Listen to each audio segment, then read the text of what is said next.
I am super excited for you guys to hear today's conversation with guest Shelly Lefkoe. She's a limiting belief coach, public speaker, business owner, and author. She's helped others be free to live a fully self-expressed, joyful life in all aspects, from personal relationships, career, health, parenting, money. She's personally helped thousands of people worldwide to eliminate self-limiting beliefs so you can lead and they can lead the life they've always dreamed of. And her passion is to engage with entrepreneurs to help them eliminate the beliefs that are holding them back from creating a successful business and career. She's had a tremendous amount of speaking engagements and presenting engagements, been on a ton of podcasts, and has been featured on popular podcasts such as Dr. Mark Hyman's The Doctor's Pharmacy and Jim Quick's The Quick Brain.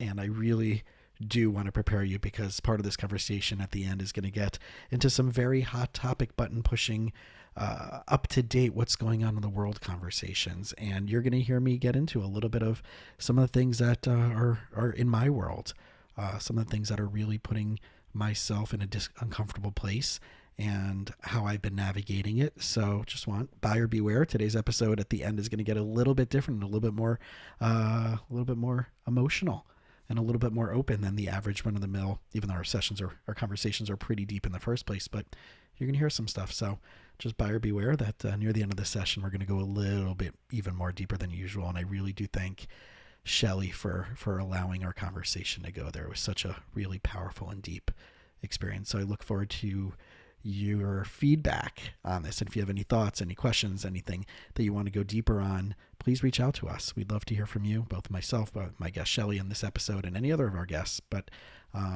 please send us some feedback, as possible. Always follow us and subscribe to hear more, and leave a positive feedback on iTunes for the episode, which will help other people find the show as well. And without any further ado, here's today's guest, Shelly Lefkoe. All right, everybody, welcome back. So as you know, today's guest is Shelly Lefkoe, and she's a limiting belief coach. And Shelly, I'm so excited to be hanging out with you. I know we were supposed to do this a little bit ago, and there were some good things that were going on in your life, so we had to reschedule. So first, congrats on your daughter's wedding, correct? Yes, my daughter's wedding. Yeah, so awesome. Yeah, So thanks. you have a soon-to-be published book, The Surprising Solution to Success, which you wrote with a Yeah. serial entrepreneur. So let's start off with that. What's the book? What's it about? And who's going to benefit from it? Okay. It's so funny. It's the least. It's the last thing I would have thought I would have written a book on, because 6.5 years ago, my husband passed, and I was left running a business, and I knew nothing about running a business. I love working with people. I can, work with the Queen of England and I would feel confident, and Oprah wouldn't matter. But running a business was not my wheelhouse. So I'm writing a book with a serial entrepreneur about entrepreneurship. Mm-hmm. And it's less about entrepreneurship and more about what's in the way of becoming a successful entrepreneur, which is my wheelhouse. So I was speaking at a conference in Costa Rica, and about beliefs, which is, of course, what I speak about. And Vaughn, who is a serial entrepreneur, was in and he coaches. He's a lawyer. He owns a law firm, and he coaches entrepreneurs.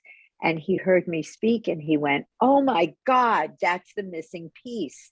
And it was so funny, because that's what I always wanted to call my book, The Missing Piece. Mm. So you can take workshops and learn information and take pages and pages of notes and go home, and 3 days later the notes are in a drawer and nothing's changed. And it could be great information, but if your beliefs are in the way of you using it, you won't.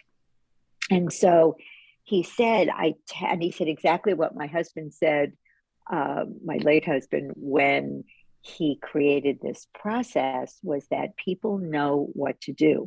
We know that we should eat healthily and we'll live longer and feel better, and we don't do it. We know we should exercise and we don't. we know that this relationship we're about to go into is not right, and we go in it and we stay in it. So we have great information, we know what to do, and we don't do it. And the premise of my work is that, and it's funny, Jason, because we created this over 30 years ago. And when we said beliefs, people would say, beliefs? Like, what do you mean? What's that Religious got to do with it? beliefs? Right. What's a belief? You mean a religious belief? And so now everybody's kind of jumping on the belief bandwagon because Sure. people are starting to realize that you can't make permanent change without changing your beliefs. Yeah.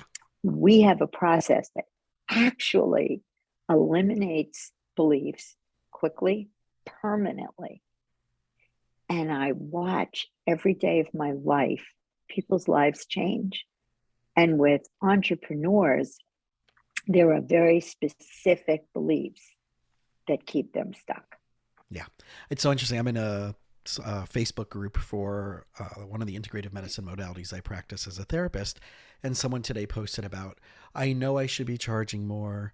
And it was like this whole paragraph, and it was just stuck belief after stuck belief, as if someone out there is going to give them the answer that if I can only see that someone's charging 5 times as much per session as I am, maybe I can change my belief internally about, so what are you guys charging? And that's an inconsequential conversation, right? Yeah. It doesn't matter what anybody else is charging. It doesn't matter what other products people are creating. It matters, like, it goes back to that value. It goes back to, where you see those things exactly as you're saying. And I know that process, and I know that pattern, and I see different professional communities being stuck. If only I go to one more seminar, if only I take one more training, if only I hire one more coach, if only I change this one thing, then the silver bullet will happen for me. And I completely agree with you. It's an internal process, right? You can go and you can have the world's greatest thought leaders, right? Those are the people who are talking about the mindset and the psychology of things, right? They've thought leaders, which I don't even know where that term came from because it's very misleading in a lot of ways. But it does go back, and I think the one word that I would sum it up as is, what's the integration? How do you integrate it? And then that, again, you're right. It does go back to the belief, and we have to kind of manipulate in a healthy way ourselves to get there, because we don't have to reinvent the wheel to get there. It's already out there. You just have to make it simpler for ourselves. So what are some of the things that you consistently see when it comes to beliefs that, in addition to the value of, am I worthy enough to charge, or is it good enough to put out there?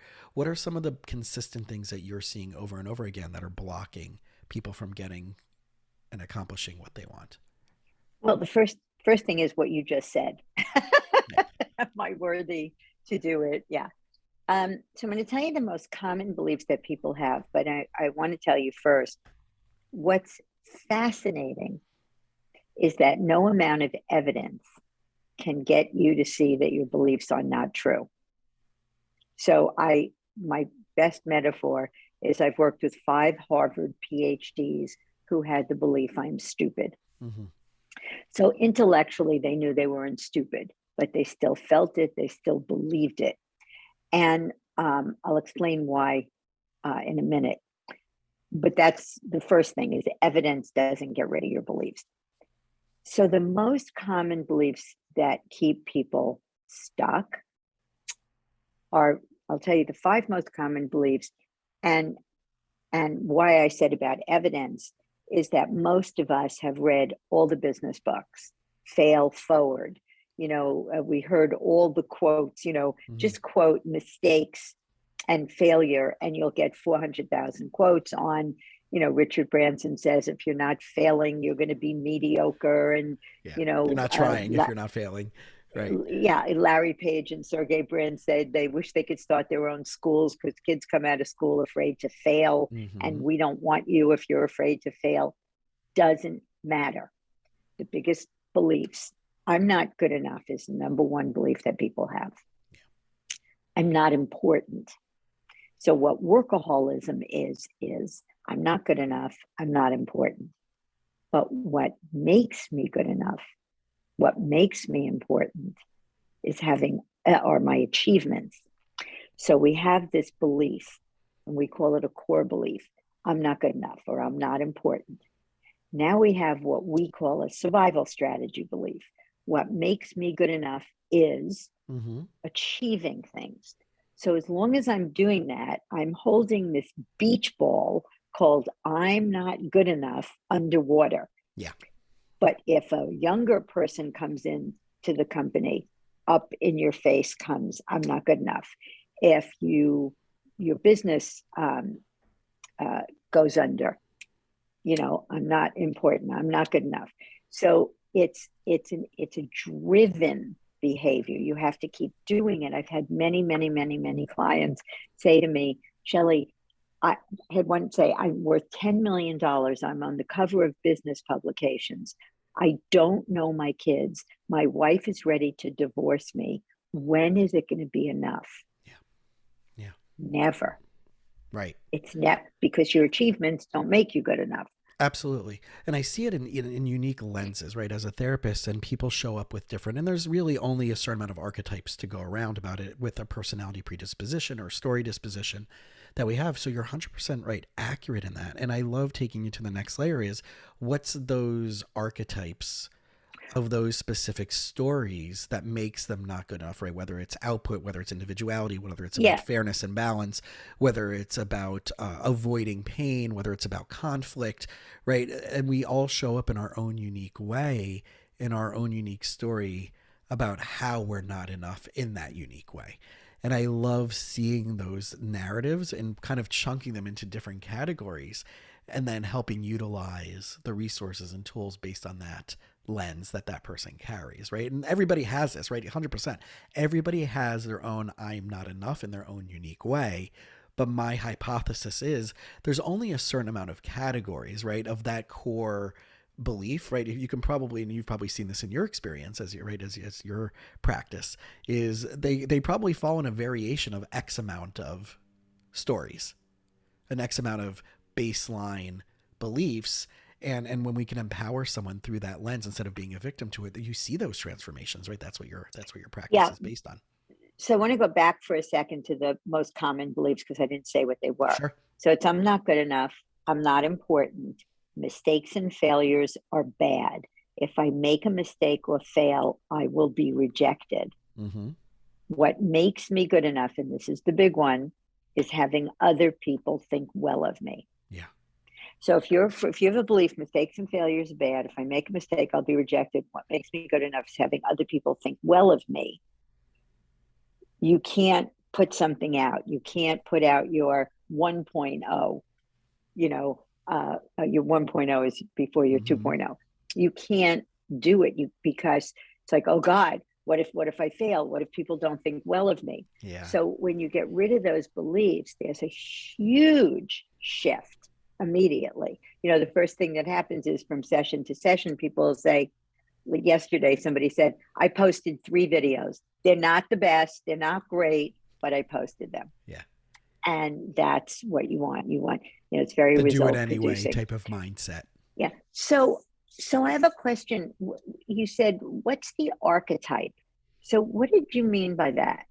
Well, so one of the lenses in which I help my clients through, and other people out there do it, is through the lens of Enneagram personality profiles. Right? It's a lens. It's a pair of glasses I take on and take off with my clients to kind of help them see things Right. differently. And I'll give you an example. I have a couple that I've been working with for a while, and I adore them. And they're very self-aware and they're very involved in personal growth. And I've been working with them for give or take more than a year at this point.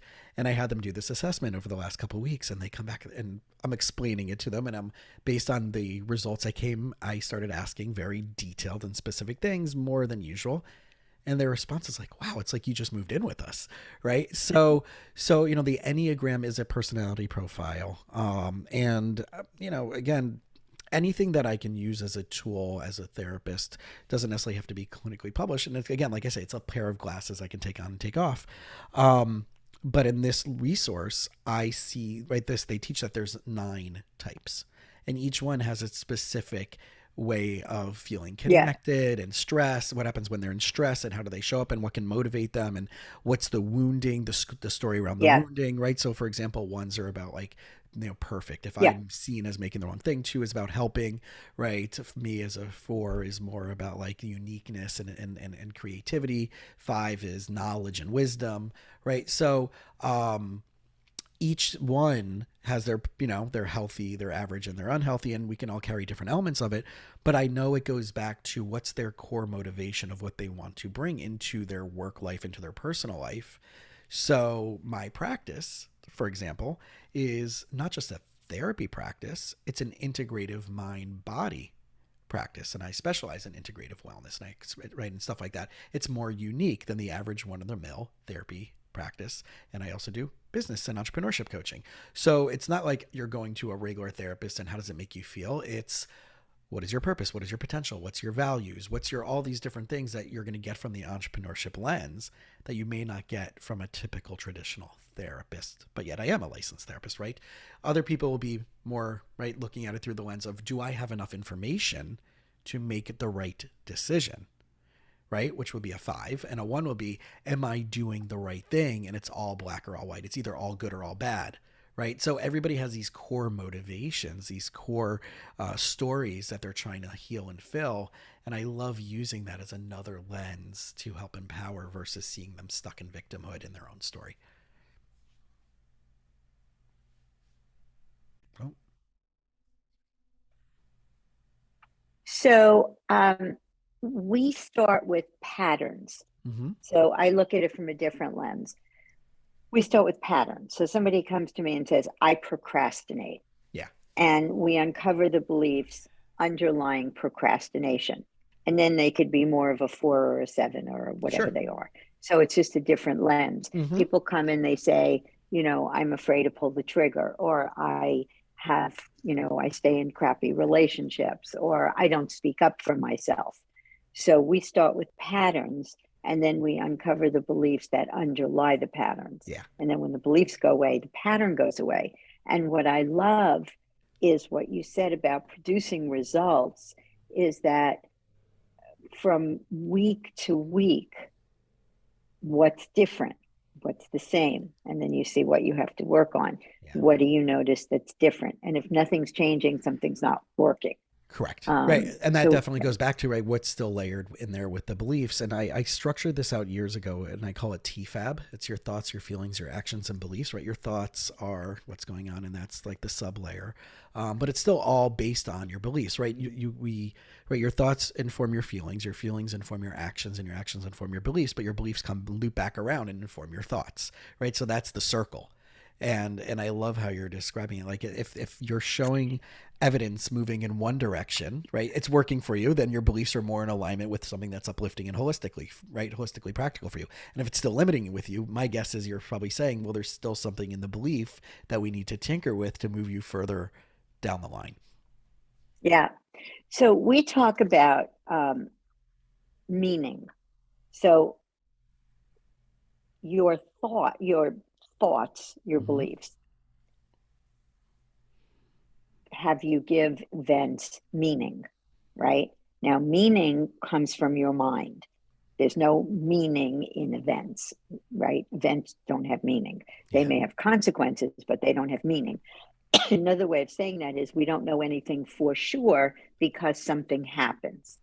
So once you form a belief, dogs are dangerous. Now the dog comes in the room and you give it the meaning it's going to bite me, and you feel fear. So all of our feelings come from the meaning we give events. And we have a process, it's a tool. And my husband did a TEDx talk on how to stop suffering. And it's all about giving meaning to events and how to dissolve it. So if you can we have different techniques. I have a Mm-hmm. course to teach this, but if something happens and you find yourself with a negative emotion, you stop and say, what just happened? My husband died.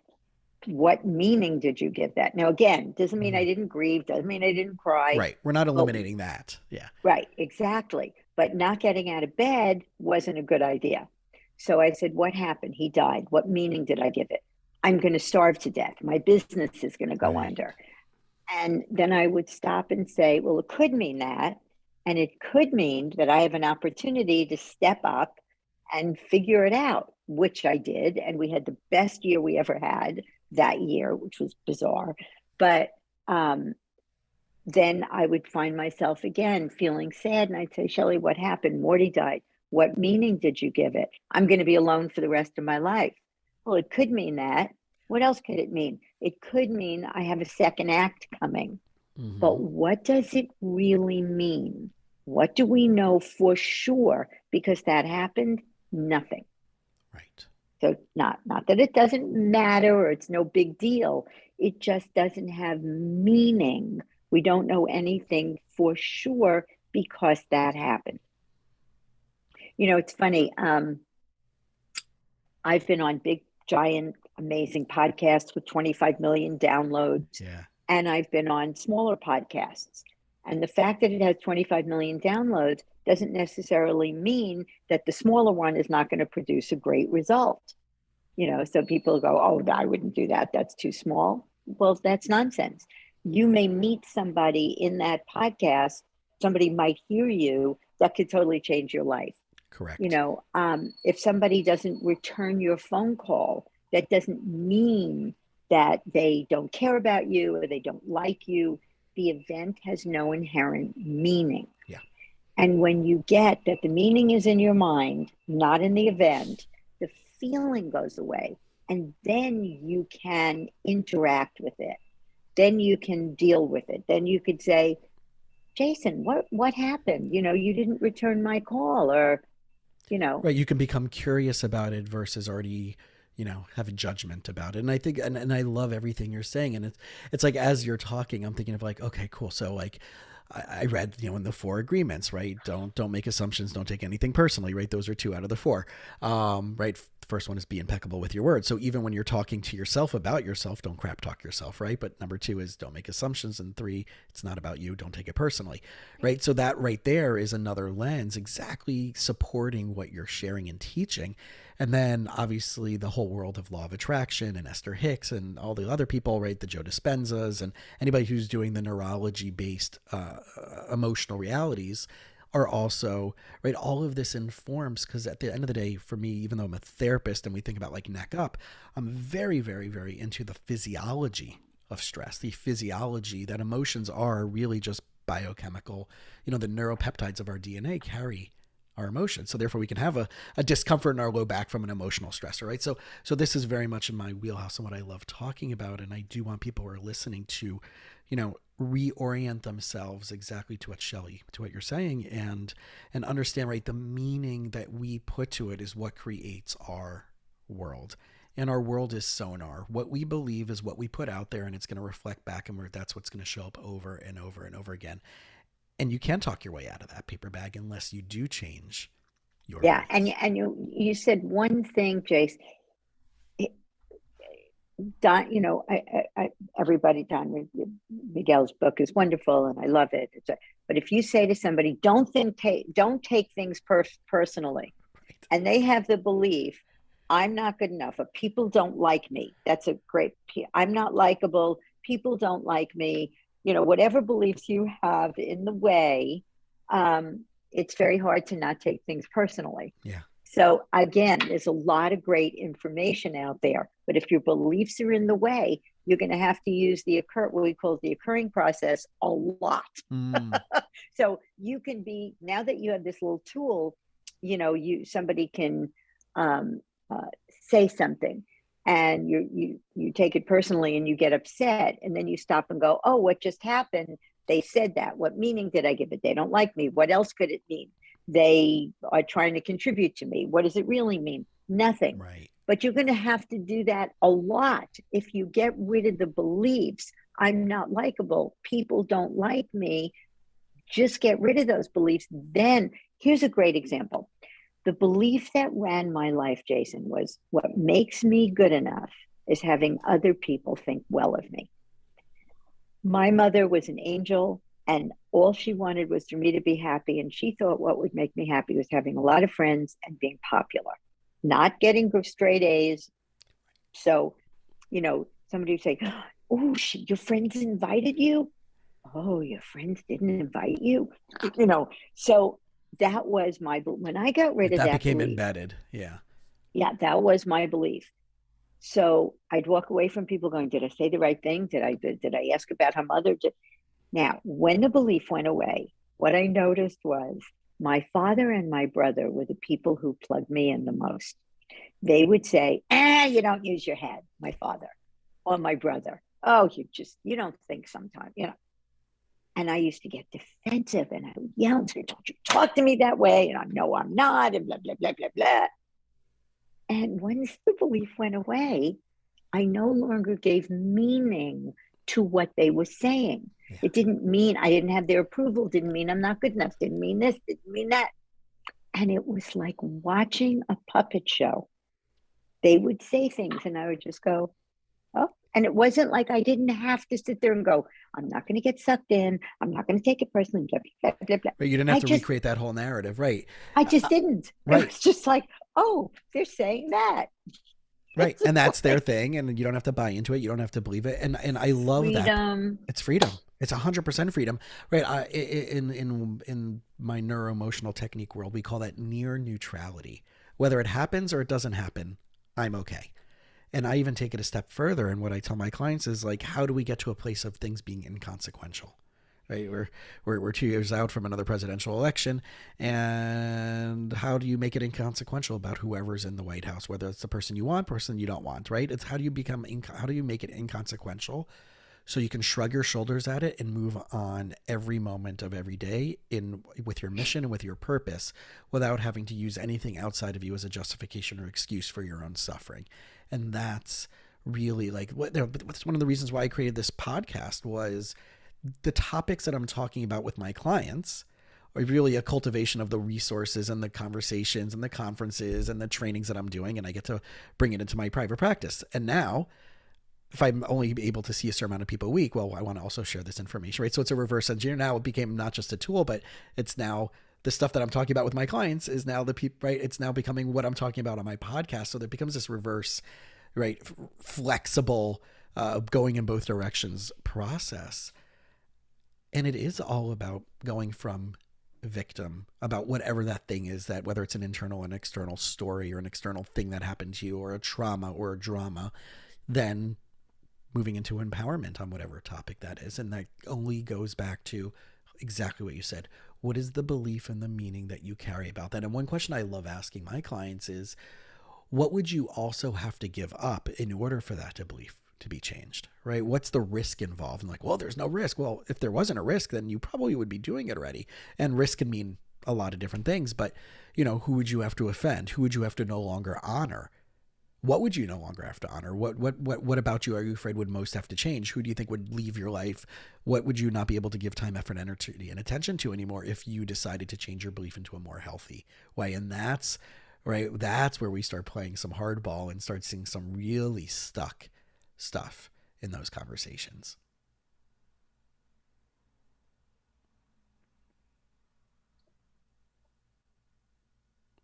Yeah. Um, yeah. So I want to talk a little bit about how beliefs get formed. Yeah, So please. we come into this world as a little ball of consciousness, and we don't know if we're good enough or not good enough. We don't know if we're important or not important. We don't know if life is hard or easy, if money is scarce and hard to get or it's abundant. We have no idea. We're just this little ball of consciousness. And we come into this world, and I always say that do you have kids? I You do not. married? Okay. So when I ask people who have children what their children want from them, every client, I have clients in Uganda, I have clients in Kuwait, and I ask them, when your child when you come home at night, what does your child do? They say they run to me. What do they want? Affection, attention, and acknowledgement. That's what every child wants all day long. Sure. And I say, what's the one word question every child asks all day long? One word question. Every 3, 4 year old, what do they want to know? One word. Why? Why? So people without kids know the answer to that question. Why? Right? Why can't I have a play date? Why do I have to go to sleep? Why can't I have dessert? Why are mommy and daddy annoyed with me? Why can't I live up to their expectations? I guess I'm not good enough. Why do they ignore me when I'm talking to them? Why did they look at their iPhone when I'm talking to them? I have to get that plug in. I must not be important. Why are my parents struggling about money? Well, I guess money is scarce and hard to get. Or I'm And causing them to have to spend more money than we have, right? Right. In other words, the self-reflection comes in there, right? yeah, Yeah. so, or they're getting divorced and it must be my Mm-hmm. fault because it's every child's fault that Sure. your parents get divorced. Um, and the reason, and this is the thing that very few people understand, the reason our beliefs stay with us through lifetimes, the reason that you can go to Harvard and get a PhD and still think you're stupid is because we think we saw our beliefs in the world. And it's impossible to not believe something you think you saw. So, yesterday, my last client, his father would stop talking to him for days on end when he made a mistake, did something wrong. And so he was trying to get rid of the belief, what makes me, if I make a mistake or fail, I'll be rejected. And I said to him, doesn't it seem like you saw that? He said, I did see that. Now, anything you could see has a color, shape, and location. You can't see what's going to happen in the future. Right. So you see your father stop talking to you for days on end when you don't do what he wants. But you can't see anytime I make a mistake or fail, I am going to be rejected. You can't see what's going to happen in the future. The next day, he's doing a speech. He had a fear of public speaking. And he's doing a presentation and he makes a mistake, and some guy points it out.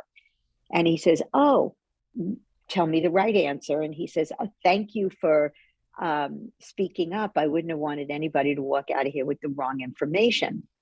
And he goes on with his presentation. And he feels confident. It was no big deal. And he's walking to his office and the phone is ringing. And it's the executive vice president of his company. And he said, I was in the room when you made that mistake. I was so impressed with how you handled it. I'm putting you up for a promotion. So he not only didn't get rejected, he got promoted, right? So we think we see our beliefs in the world.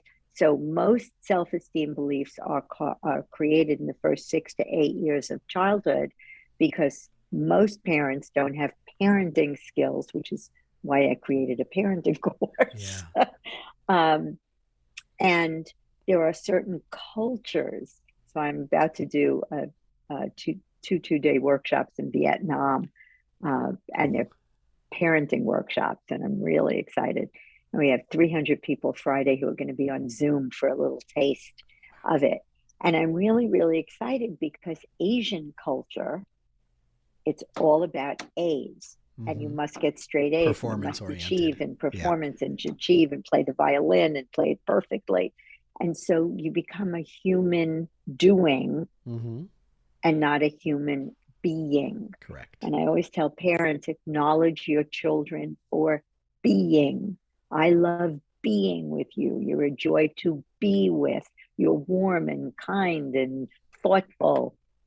So they know that their being. When my husband died, people said he was the most non-judgmental person I knew. He was loving. I never heard him say a bad word about anybody in 40 years, 2 people said. Right. You know, he listened, he was present. Not one person said he went to the University of Chicago. No one cares. Yeah. No one cares. Your achievements are interesting, maybe for 5 minutes. After that, what else you got? And people don't get that, right? The relationships at the end of the day, it's as much as, right? And I see this with people who are like the thought leader converse, the talks. It's not as much as what they say, but what do you feel? about yourself, how do you feel after they're done, right? And I think that's something that we can tap into more, especially as relationships in our culture are being torn apart, intentionally, unintentionally, whatever it is, and people are, just finding more and more reason not to connect with someone than we are to connect with someone, which also probably gives us, maybe we're also finding more reasons not to connect with ourselves as well. And right, as we're looking more and more to the divisiveness, and that divisiveness definitely trickles down into our own head about how we're talking about ourselves. And it's really a powerful thing of transforming and using the tools that you've been talking about to get a healthier, happier, meaningful. Even I don't even like using the word happy, because like happy is an emotion that comes and goes. It's not something we should never, like, if y'all are listening to this, like, if stop aiming for happy. Happy is an emotion that comes and goes, no different than like tired or annoyed or frustrated or sad, right? It comes and goes. So stop aiming for happy, right? I really do like meaningful, purposeful, right? Those type of things. But I know, Shelly, like exactly what you're talking about, like how it doesn't take long and it doesn't take an exponential amount of effort to do the process that you're doing, but we have to be willing and open to acknowledging that this process needs to be done. Yeah, my experience is I can't do it on myself, getting rid of beliefs. And there are Yeah. people who can. We have a program called Natural Confidence, and it's the 19 most common self-esteem beliefs that people have. Hmm. And you can interact instead of having, sessions with me. It's, I don't know, 200 something dollars. And it's life changing. It's completely life changing. But you have a video, Morty or I on the video taking you through a process, the end of which you will eliminate a belief. You can actually do it for free. So if you go to eliminatebeliefs.com, you can eliminate one of the three most common beliefs for free, my gift to your Awesome. listeners. So it's not easy. When people say to me, I'm working on myself, they, I'm not big on that. You can only take yourself so far. And when you work with somebody who's going to coach you and help you, and I love the fact that you don't do just traditional therapy. I'm not putting down traditional therapy, but there are techniques that are result producing, and uh, but this idea that I've said to people over the years, you might want to work on that. And they go, oh yeah, I'm going to work on it. I'm absolutely my brother. My brother talks a lot. And I said, you tend to talk a lot or dominate a conversation. You go, I'm going to work on that. I'm going to, and I've known him now 66 years. Not And they haven't done the yet. work, right? They haven't done the work. Yeah. So you Well, have and to that's a big really, thing, right? It's I love it's kind of the that Star Wars with Yoda, right? There is no try, there's no only try. do, right? That's right. And I love I love calling out my clients over the years on like, I'm like, all right, so between now and next session, like, can you do this, right? Can you watch this video? Can you listen to this TED talk? Whatever it is, I'll try. I'm like, no, no, no, I'll try. Right. no. Exactly. Yes or no? Exactly. Are you Yes. committing to it or are you Yes. not?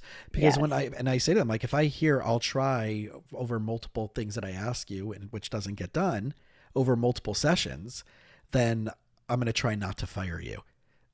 And they get it as a client, right? I'm Yeah. going to try not to fire you as a client, AKA I'm going to fire you as a client. So there Yeah. is no try, only do. And I love taking that Star Wars theme into, the Yeah. great Master Yoda, into that. And we see this like for how many years. And I'm in an accountability group, and I remember we do an hour every week, and then every quarter we now do a 4 hour via Zoom. They're all over the country. And then I got them together to do an in-person weekend. Like we, rented a nice Airbnb. And I remember sitting there, we were at lunch at a really awesome place on by the ocean. And I'm like, guys, I really want to make sure that we're committed to not, whatever we're talking about this year, I absolutely want to make sure we're not talking about next year. The Nice. issues and challenges we're having now, obviously there's gonna be life circumstances and all that stuff. Yeah. All right. Yeah. And that is happening with one of the people in the group who has a major medical thing that came out of the blue. However, I want to make sure that we are not stuck in the exact same place. It's And I great. also added this onto him. And if we are, and it's not me, I'm bouncing out of the group. So, like I wasn't Yeah. making it about an ego play about me and I'm going to be, but I want everybody to say like, like we need to consider like what won't make this work for all of us if we're not moving forward, if we're not challenging the assumptions, the Yeah. beliefs, the core things that are keeping us back from becoming more Yeah. successful. Yeah. I love that. You said something about being, the divisiveness. And it was funny because I thought you were going to say the devices that we Mm, use, which keep us separate. The divisiveness, the political sure. situation is just we are becoming more and more and more divided. And I know that you listen to, Joe and all these people who talk about oneness and, we are all connected and we are all one and all that. And I think that we have to be resilient because things happen in the world that are very real. Overturning Roe, whatever your listeners' Right. politics are, for a lot of people, that was Devastating. very, very devastating, Right. very devastating. What's going on in our political world. We have somebody for the first time in the history of our country who will not bow to the peaceful Right. Succession transference of of transfer a of power. succession of Right. transfer of power, Yeah. and it's just like, you sit there and go, my God, a democracy is being threatened and there are millions of people fighting for this. So there's a And lot of right. frightening things. And And there's millions of people fighting for that, not against it, it, right? So right, exactly, this that's, yeah, duality that we live in, which goes back to right everything you talked about with energy and with right, there is duality. Everything in our world is duality. yeah. But what I was going to say is that the thing about, I wanted to make a very, very important distinction: beliefs and meaning. So I'm very careful. I'm a word Nazi. Because when I say something, I mean it. Beliefs get formed in the past, meaning gets formed in the moment. So the meaning that we give what's happening is a function of our beliefs. So if you believe that a woman has a right to choose, you're going to give the meaning of what just happened, that this is terrible and throwing us back into the Stone Age. If Correct. you believe life forms at conception, you are going to give the meaning to what happened. This is the best thing that ever happened. The resilience comes from being able to get to that last step of the fact that Roe got overturned doesn't mean that you can't get an abortion. Right. Now, the consequences, it's going to impact poor people who can't afford to go fly to the next state or to California to get one. So there is a reality. But if you don't if you are able to dissolve the meaning that you gave, now I can be an activist. Now I can look at what can I do about it, Right. as opposed to what you just said, being a victim. Victim to it. Because being a victim is not a Yeah. wonderful way to spend your life. My husband had a Completely word agreed. that I love: efficacious. You want to be able to affect change. Agreed. So there's racial diversity, there's global warming, there's the Food political insecurity, situation, food anything. insecurity. You can't be involved in everything. My heart pull is racial diversity. So I'm in a group called the Transformational Leadership Council, Mm-hmm. with all the thought leaders, and I've been in it from inception, 15 years. And we meet twice a year for 5 days, and it's all the people in the transformational business. It was started by Jack Canfield, Right. and so we're looking at, as a group, getting together and just loving up on each other, and because we all serve, so we don't take things on as a group. But what happens is little pockets of people start saying, wait a minute, this racial diversity thing is nuts.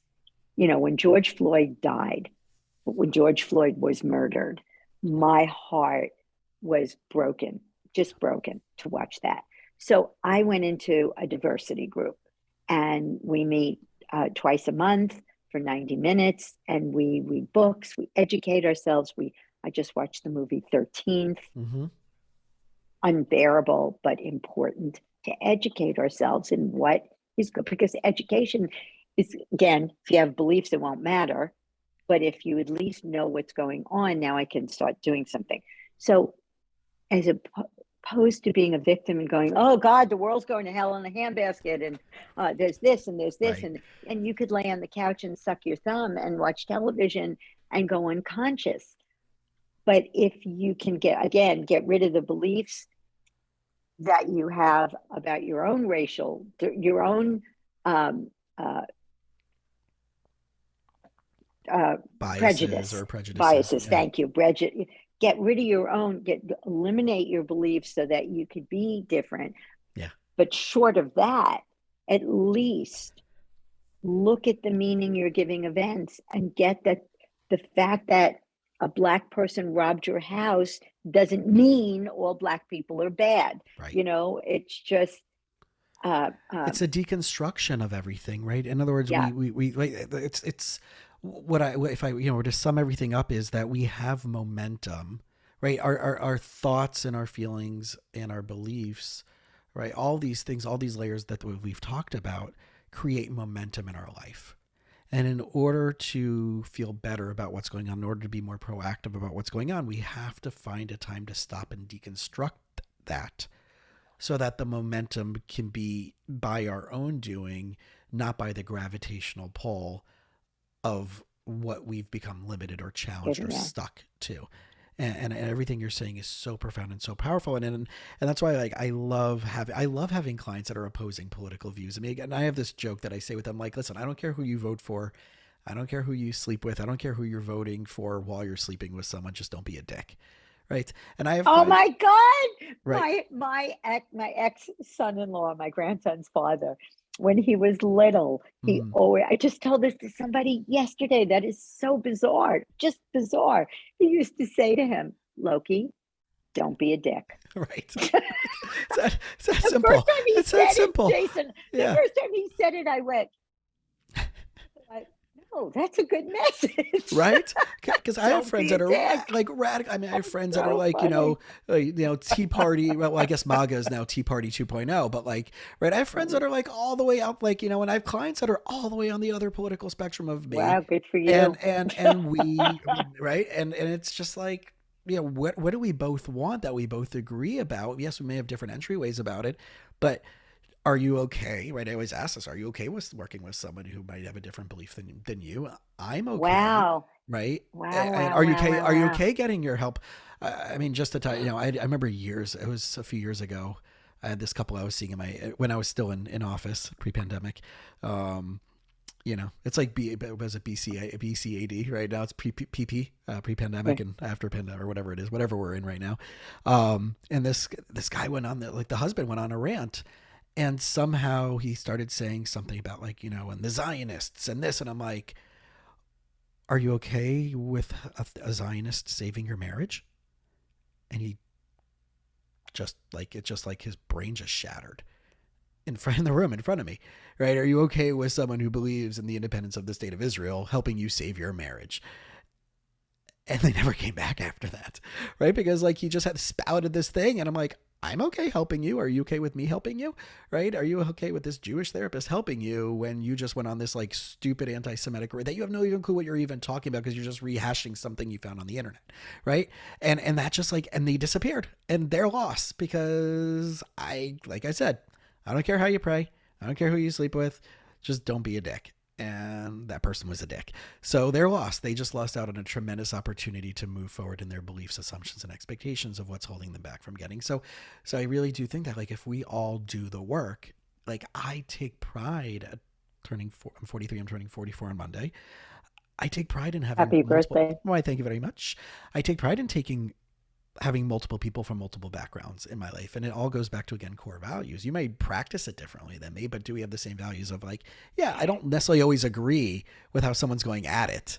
And I may not, like, I may think that they're, like, fundamentally, like, that's evil, right? Even though they're not evil, but, like, we can still deconstruct it enough to, like, okay, well, what can we work on? What can we collaborate on where it would be mutually beneficial for us and for everybody else around us? And it's hard, and it's a lot of work, because I'm not predisposed to doing that.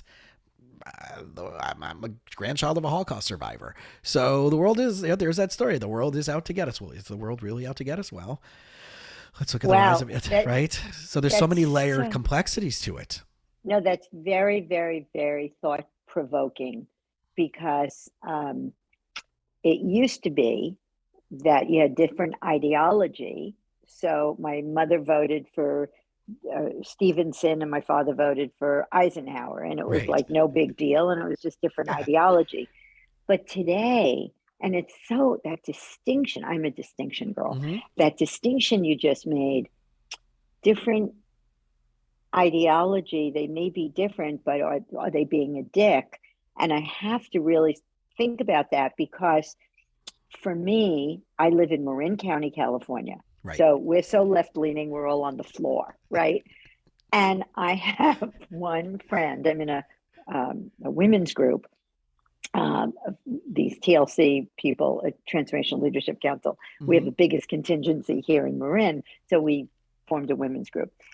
And one friend voted for Trump.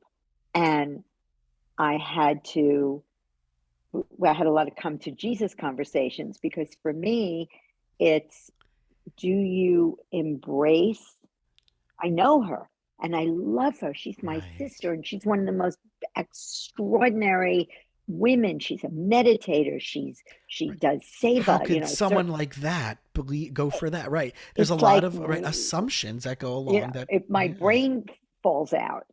And so, he is a very polarizing figure, Sure. right? And if your listeners are, Trump Well, let's just call it like it is. people, He's a clinical textbook narcissist, right? As a I'm therapist, I yeah, can say that, right? So and if that every offends therapist someone, like, says that. Yeah. well, listen, it's funny how like when you call out someone, and I'm happy to call out people on the left too, right? Again, like I'm not. Humans are humans. We can start putting all these labels on it. At the end of the day, we're still humans with personalities and flaws and character traits and characteristics. But wait a second. Yeah. I wanted to acknowledge you, and you have to let me do that. And I really respect and acknowledge what you're saying because when somebody does something against your values, right? So if you're a racist, that's going to be hard for me. Sure. And I have a friend who at one time had the biggest blog on uh, on the internet. He was the number one blog for a long, long time. And he told his people, if you're Trump supporters, I'm not interested. I don't Right. want you Get on my out. blog Right. podcast. I don't want you on my blog. I don't want your business. I don't want your money. And I thought, wow, that's a very powerful stand. And then I thought, but you're also cutting off the conversation. Mm-hmm. So they no longer can hear what you have to say. You can't hear what they have to say. And then we're going to get a bigger gap. So, so what you're doing is, I think, extraordinary. And I am someone who's always considered myself to be um, uh, tolerant and somebody who's willing to listen and engage. And I'm finding it harder and harder.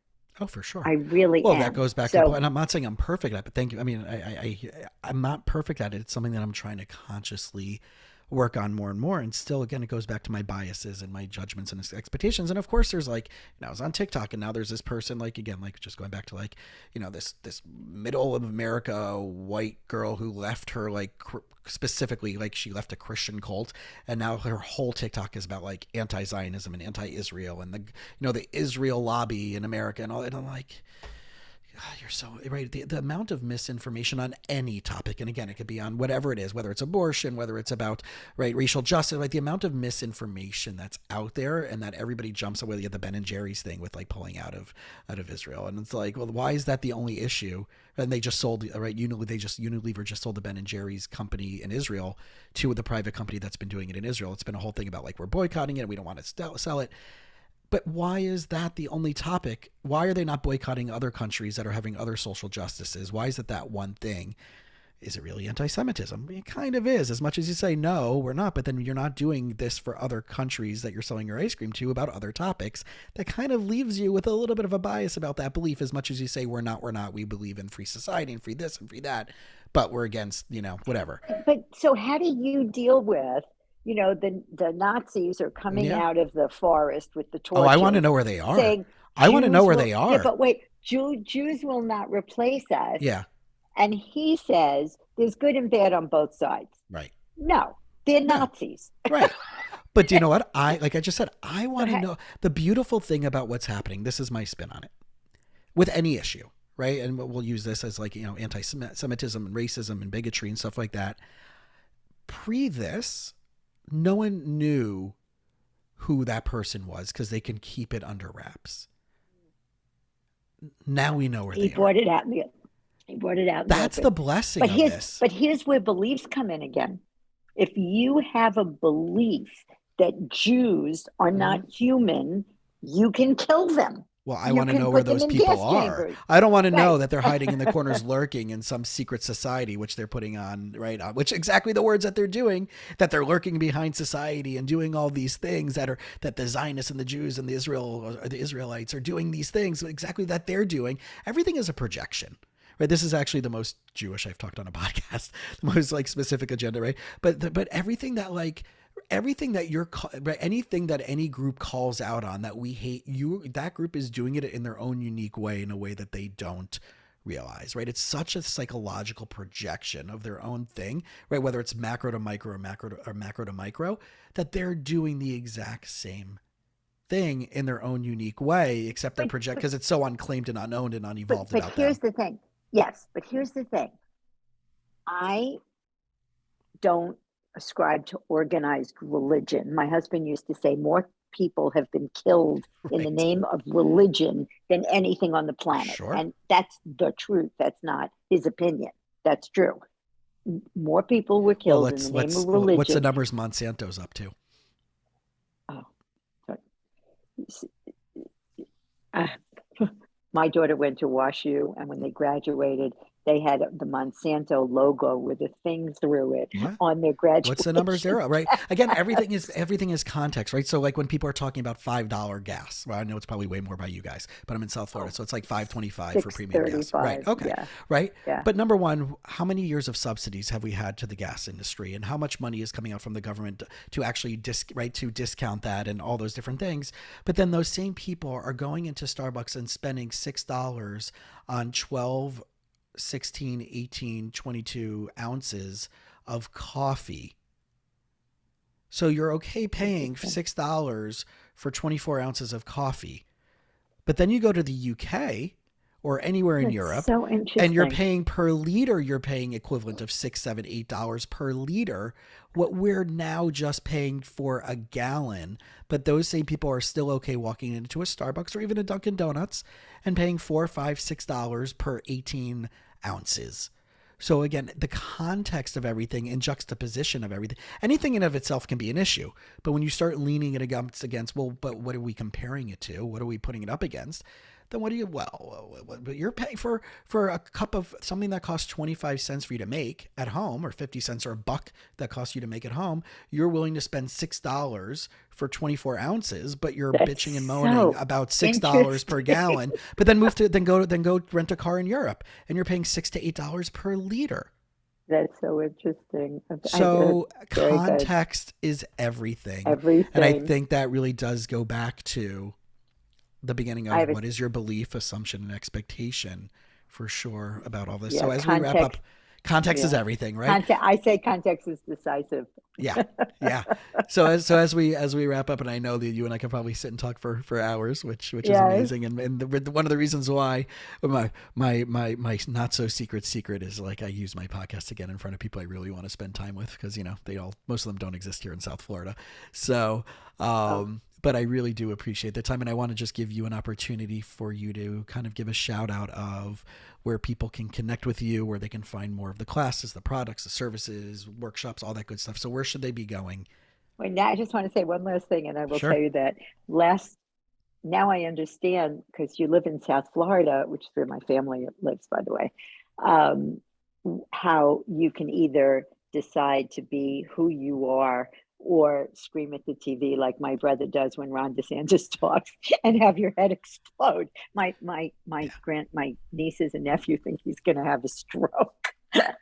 Well, do you So know what I the trick is understand to now who solve you that are in problem? South Florida. Don't watch, Don't don't watch watch live, TV. don't Yeah. watch live TV. Right. So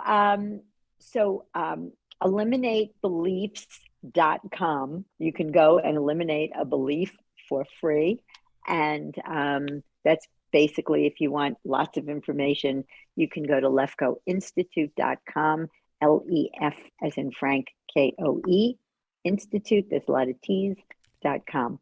But go eliminate a belief for free. You'll love it. It'll be awesome.